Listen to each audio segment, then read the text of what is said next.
Hello, everybody, and welcome to another little pre-recorded episode of Variant Edition's weekly new releases show. My name is Brandon. This week, it's being pre-recorded here because my dad is back in town. And, boop. Nope. Wrong one.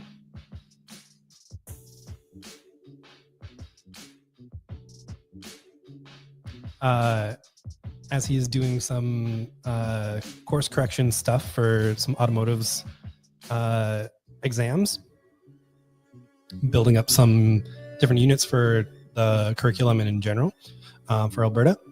And he's popping up here about once a month or so, and then we head out for supper. This time we're taking along my stepmom and my girlfriend Megan. So she won't be lurking and watching all of your comments in the background of this one. Probably, maybe.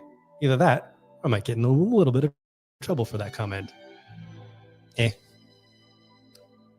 We all know what we're doing here. All right. We're gonna get to the stack immediately here because I'm just gonna kind of go through this, and next week we'll have more of a regular show. We'll talk about things that have been happening and go on from there. Because as we all know, some interesting stuff keeps happening with Diamond. And I've got a story to tell you about them next week because they screwed up a big time. And we'll be dealing with that. But also there'll be a whole bunch of announcements coming out this next couple days from the Comics Pro event. Now, some of them will probably be tied to Diamond's bankruptcy and what a lot of companies are planning on doing going forward. And a lot of them might be announcements from fresh companies in general. So we will be talking about all that stuff next week. A lot of big events, and also after we get through the single issues here, we're going to talk about a couple of items that are fairly exclusive to our shop here. I know in one case we are the only place in Alberta to have copies. And in another case, I'm pretty sure we're one of like 5 comic book stores that have copies.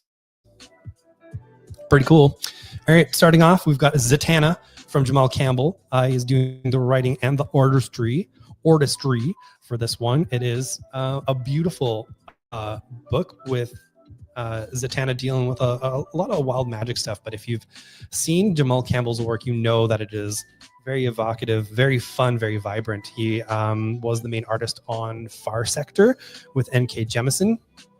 To the entirety of that, was the artist on Naomi with Brian Michael Bendis when that blew up, and most recently kicked off the run of Superman with Joshua Williamson, a very talented artist here, getting to try out his writing chops. It was very great.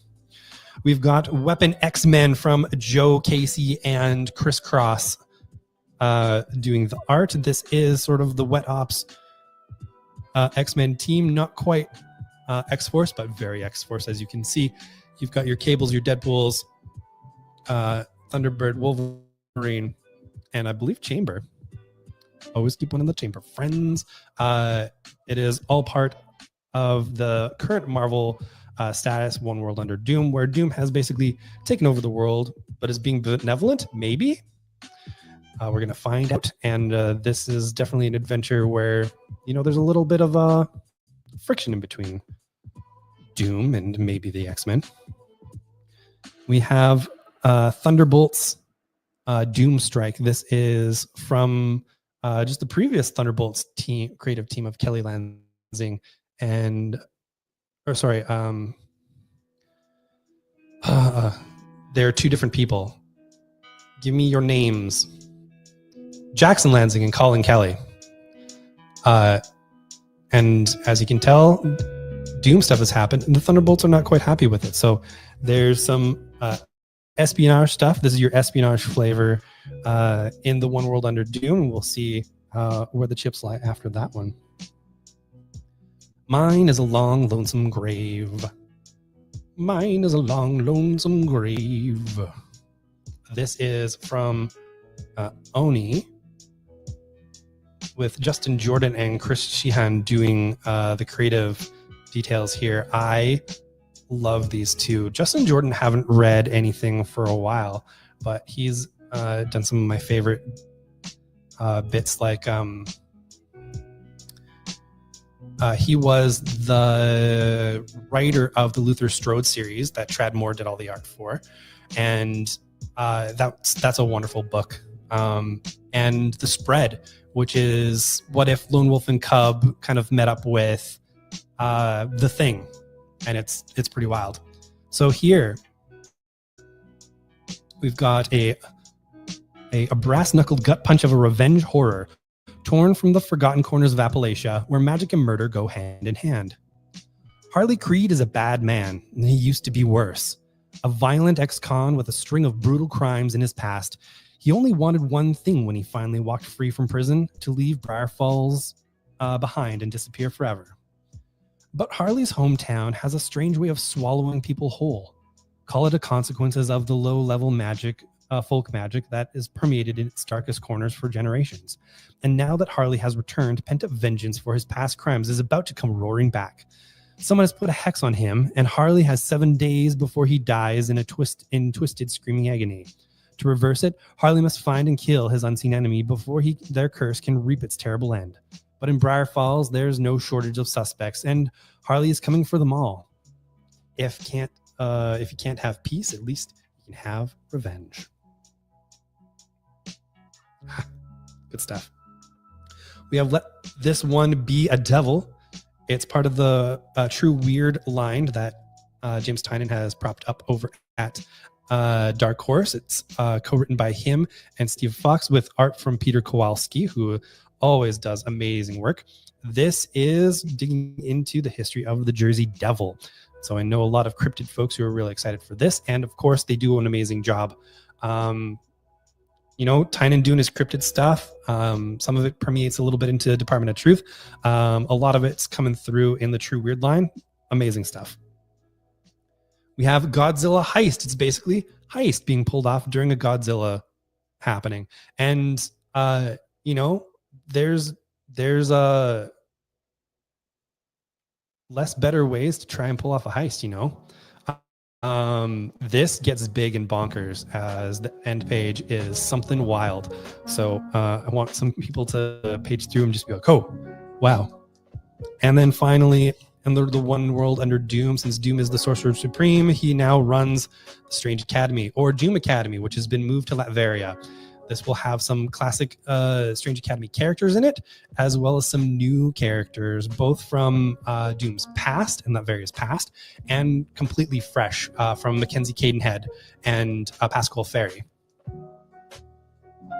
Now we're getting to the two bits that are just ours. One, we had a fresh shipment of Piao books, and with it is the newest Lisa Sturl. Linnea Sturt. Brandon. Lisa Sturl is different.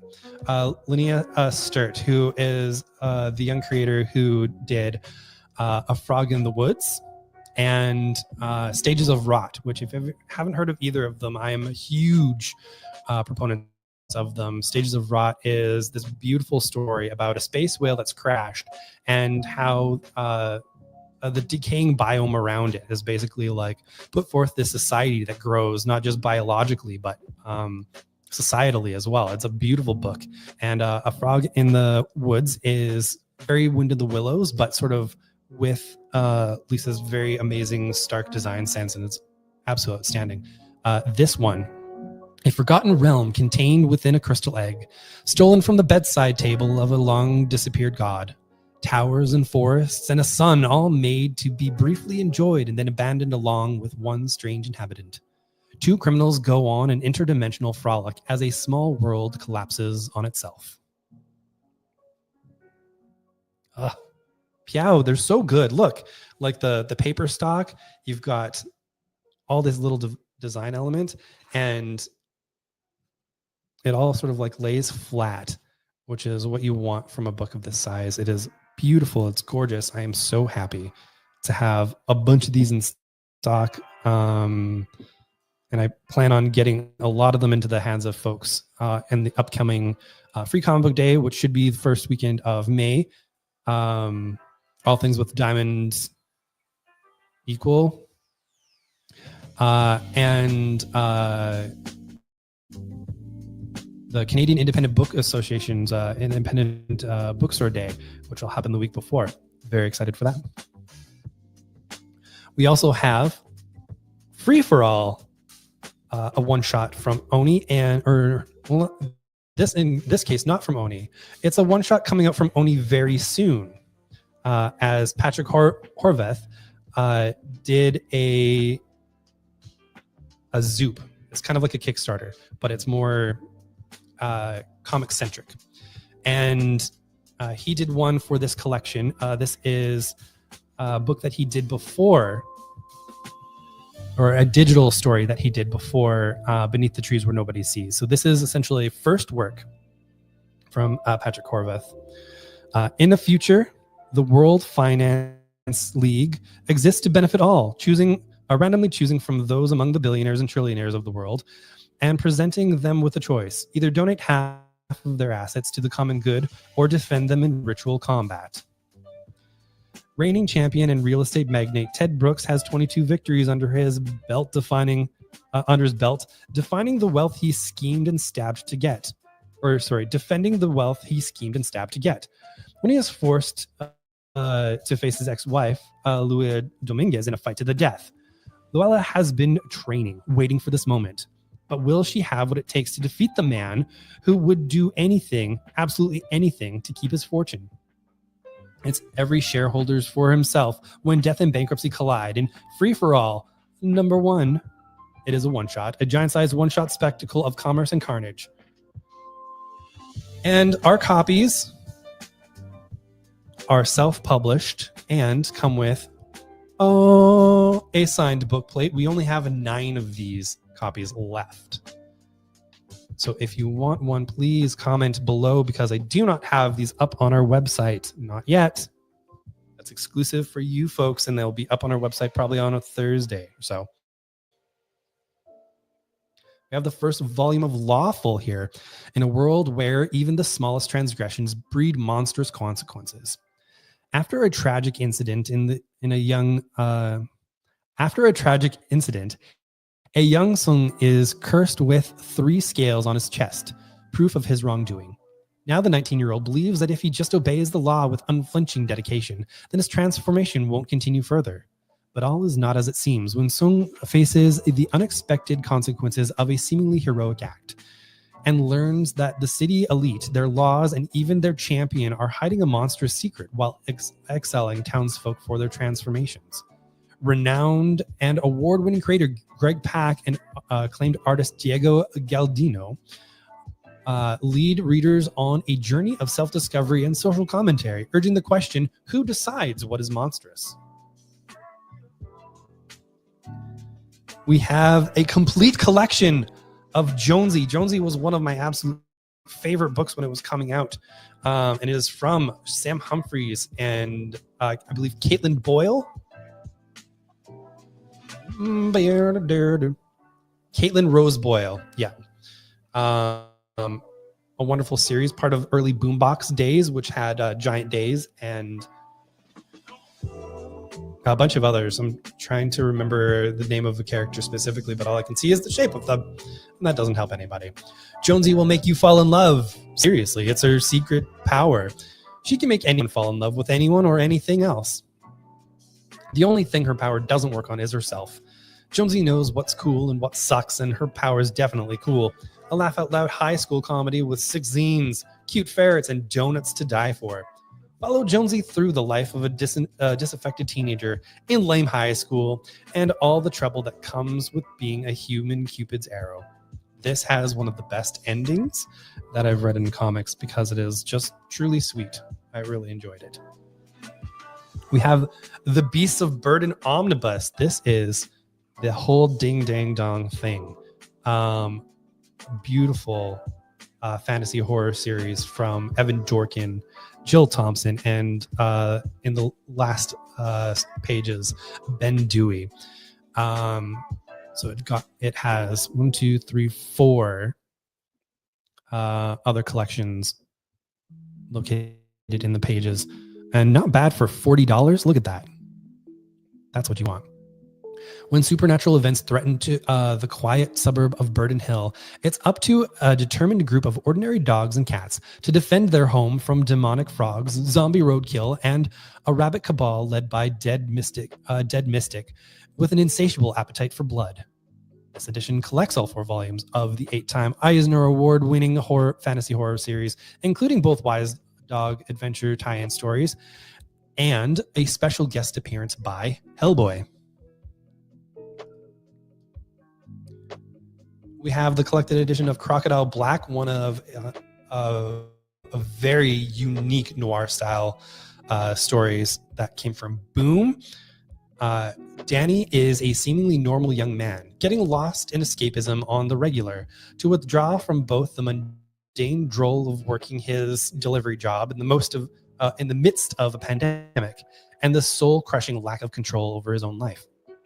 One day he discovers something on the job that would be horrifying to most, but is tantalizing to a guy like Danny. The smell of death and the black glisten of a victim's crocodile skin boots will change him forever, leaving chaos in his wake. In this deadly thriller for fans of Kill or Be Killed and a righteous thirst for vengeance, it's from Eisner-nominated writer Philip Kennedy Johnson, who's done some of my favorite comics, and rising star artist Somme. Witness the birth of an iconic new noir killer for the modern era. And finally, Rick Remender loves his big boy editions, and he's finally got one for Strange Girl, the entire collection. This features art from a bevy of amazing people like Eric Nguyen, Jerome Opeña, Peter Bergting, Nick Steckel, Harper Jatton, and Micah Ferreter. You'll recognize probably maybe the first 2 names, especially Jerome Opeña, who he did Fear Agent with and 7 to Eternity, and who's done a lot of amazing work over the years. This is some of the first bits that they worked on together. 10 years after the rapture, beautiful occultist Bethany Black and her pet demon Blotto embark on a road trip to the last open gateway to heaven in hopes of befriending God and escaping hell on earth. A bare-knuckle, action-driven series peppered with social commentary and dark humor, Strange Girl mixes the aesthetic elements of Tank Girl and Doctor Strange, that's very accurate, with the desperate pace of The Road Warrior. Yeah, very accurate, actually. What a great series. All right, folks, that's actually going to wrap it up for this week's show. I will be back live next week. Oh, good. Ooh, for a second there, I thought everything died. I will be back here live next week. We'll do a show proper and talk about all of the wild things that have happened in the past week, all of the neat announcements, maybe some updates on Diamond, definitely an update on what Diamond tried to do to our account last week. It was not fun and required a lot of work. So yeah, we will catch you all up in a week's time at 7 p.m. Please be there, or yeah,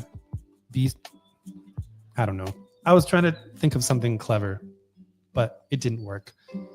This is what we call in the business sticking the landing. All right, folks, we will talk to you all again soon. Bye.